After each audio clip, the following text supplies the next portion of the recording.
আপোনালোকে জানে যে আজিকালি গুৱাহাটী ডিব্ৰুগড় যোৰহাট শিলচৰ বহুত মহানগৰীত মানুহ ফ্ল্যাটত থাকে যেতিয়া এবাৰ ফ্ল্যাট নিৰ্মাণ হৈ যায় তাৰ পিছত ফ্ল্যাটটো পৰিচালনা কৰাৰ দায়িত্ব ফ্ল্যাটৰ আৱাসীসকলৰ ফ্ল্যাটত বহুত ৰিটায়াৰ্ড মানুহ থাকে যেতিয়া ফ্ল্যাটবোৰত কেতিয়াবা ট্ৰান্সফৰ্মাৰ নোহোৱা হৈ যায় কেতিয়াবা পানীৰ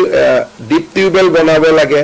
বা কেতিয়াবা ফ্ল্যাটটোক মেৰামতি কৰিব লাগে বিল্ডাৰজনেতো মেৰামতি নকৰে বিল্ডাৰজনে তেওঁলোকক দি থৈ গুচি গ'ল ৰাইজে কষ্ট পায় সেইকাৰণে প্ৰয়োজন সাপেক্ষে ফ্ল্যাটত সামূহিক কাম কোনো ব্যক্তিগত কাম নহয় সামূহিক কাম কৰিবৰ বাবে এতিয়াৰ পৰা এমএলএ সকলেও ফান্ড দিব পাৰিব আৰু ৰাজ্য চৰকাৰেও বিভিন্ন বিভাগৰ পুঁজি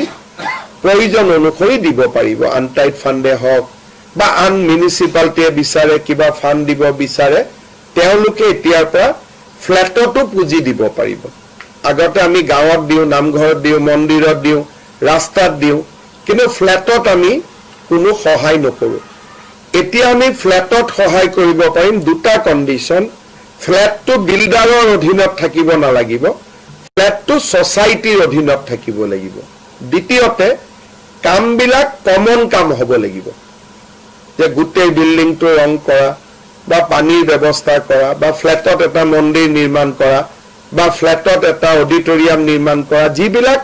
কমন কাম প্ৰত্যেকজনে ব্যৱহাৰ কৰিব পাৰে তেনেকুৱা ধৰণৰ কাম কিন্তু কোনোবাই যদি কয় যে মোৰ ঘৰখন ৰং কৰি দিয়ক সেইটো নোৱাৰে